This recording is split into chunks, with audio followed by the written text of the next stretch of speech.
Viewers, Farhanaz হাউজে আপনাদের স্বাগত জানাচ্ছি। আজ আপনাদের করে দেখাবো ঝটপট আলু পরাটা। আলু পরাটা বানানোর জন্য আমি এইরকম বড় সাইজের 4টা আলু নিয়েছি। আলুগুলোকে এমনভাবে ভেঙে নিব যেন কোনো গুটি গুটি ভাব না থাকে। এখন আলুতে বাকি উপকরণগুলো দিয়ে দিব 1.5 কাপ ময়দা,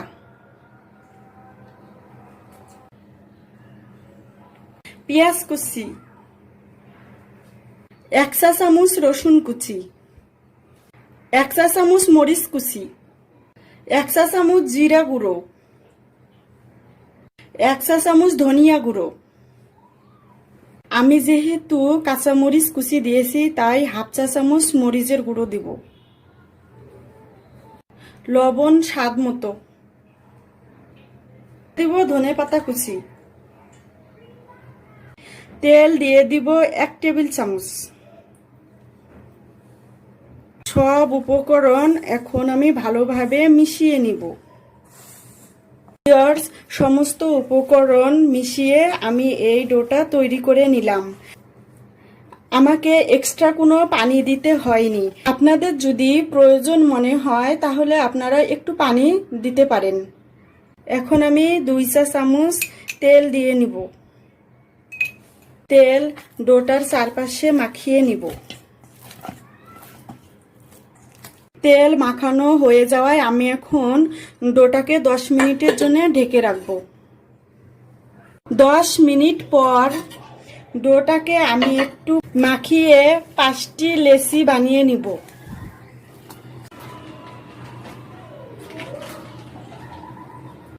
এখন লেচিগুলোকে বেলে নিব।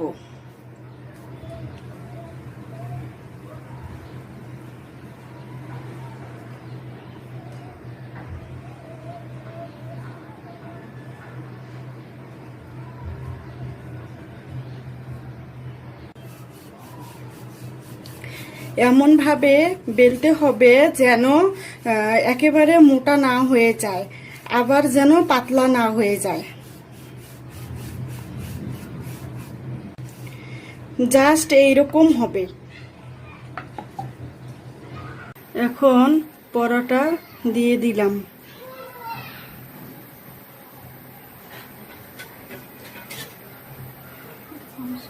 তো পরোটা আমি সেকে নিব। এক পাশ হয়ে যাওয়ায় এই যে আরেক পাশ উল্টে দিলাম।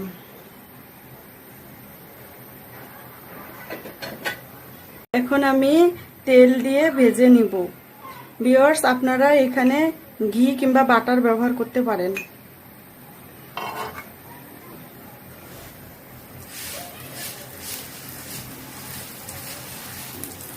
এভাবে একটু ঘুরিয়ে ঘুরিয়ে দিচ্ছি যাতে তেলটা ভালোভাবে পরোটায় লেগে যায়।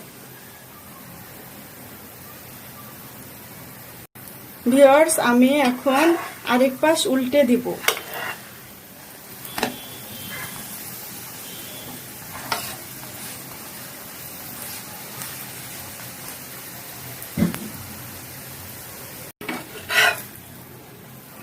দুই পাশেই ভালোভাবে ভাজা হয়েছে। এখন আরেকটি দিয়ে দিলাম।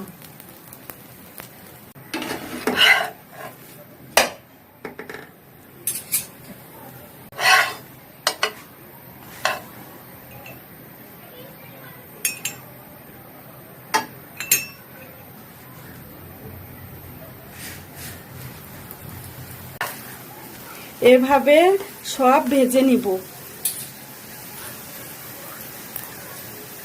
ভিউয়ার্স, তৈরি হয়ে গেল খুব সহজে আলু পরোটা। আপনারা যে কোনো মাংসের সাথে কিংবা ভাজির সাথেও খেতে পারেন এটি, আবার বাটার সহযোগেও খেতে পারেন। সবাই ভালো থাকবেন। ধন্যবাদ।